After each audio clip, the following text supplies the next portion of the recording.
আমরা মনে করি এটা আবরার ফাহাদের বাবা আমার ডান পাশে বসে আছেন, উনি ন্যায় বিচার পেয়েছেন, গোটা জাতি ন্যায় বিচার পেয়েছে এবং এই ধরনের রায়ের মধ্য দিয়ে একটি রাষ্ট্র এবং সমাজ ব্যবস্থায় ডিসিপ্লিন আনার জন্য, ন্যায় বিচার নিশ্চিত করার জন্য যে ধারণা, বিচার বিভাগের যে ধারণা, সেই ধারণাটা প্রতিষ্ঠিত হয়েছে আবারও।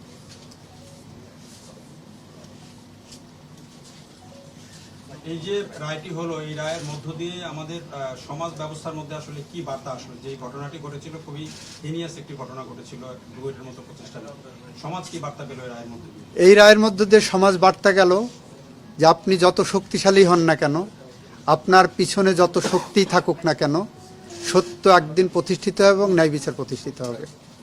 স্যার, এই রায়ের মধ্য দিয়ে ছাত্র রাজনীতির বিষয়ে কি কোনো বার্তা আছে কিনা, আলাদা বার্তা?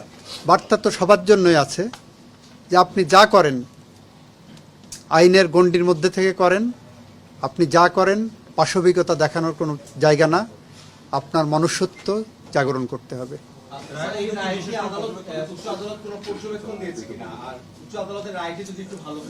উচ্চ আদালতের পর্যবেক্ষণ যেটা, সেটা ডিটেলস রায়ে আসবে।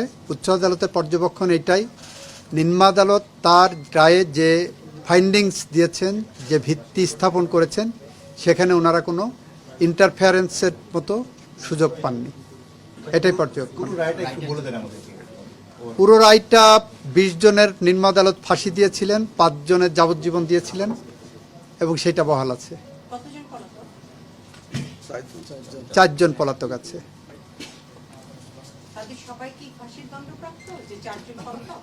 জি জি।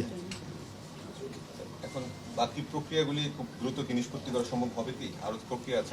এইটা আপিলের প্রক্রিয়া, তো আপিল ফাইল হবে। আপিল ফাইল হওয়ার পরে এটা ম্যাটার অফ রাইট, ডেথ রেফারেন্সে আপিলটা আর সিপি করতে হবে না, এটা ম্যাটার অফ রাইট আসামি পক্ষের। আপিল ফাইল করুক, তারপরে আমরা প্রক্রিয়া কিভাবে আছে আইনগতভাবে আমরা দেখব। এটা আদালত রায়টা রিলিজ করলে তখন আমরা নকল তুলব, আমরা আমাদেরটা তুলব, তারা তাদেরটা তুলে নিয়ে করবেন। আইনি যে প্রক্রিয়া আছে, আমরা তাদের আইনগত সমস্ত অধিকার নিশ্চিত করতে চাই। এই মামলায় একজন মৃত্যুদণ্ডপ্রাপ্ত আসামি মানে জেল থেকে পালালো এবং অনেকদিন পর কারা কর্তৃপক্ষ সেটা মানে প্রকাশ করলো, এই বিষয়টাকে আসলে কিভাবে?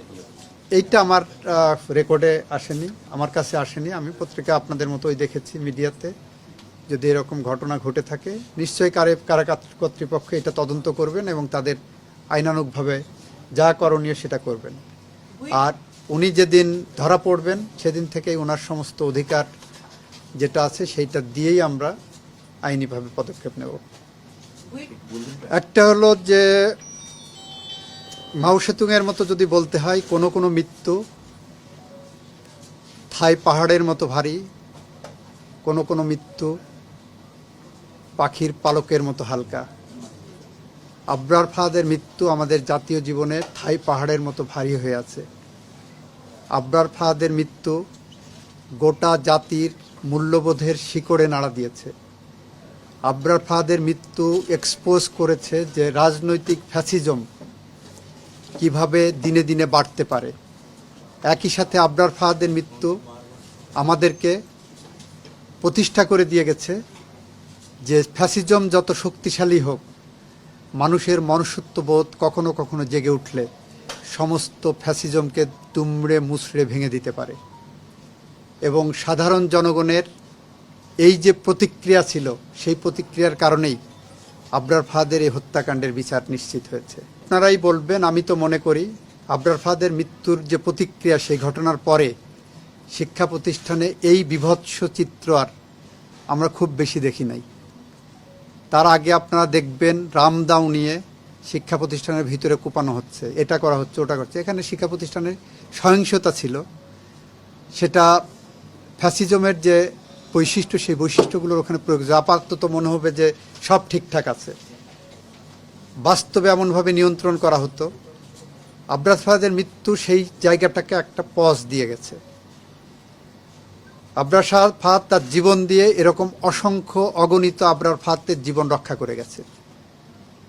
আবরার ফাহাদের মৃত্যুর মধ্য দিয়ে বাংলাদেশের ছাত্র সমাজ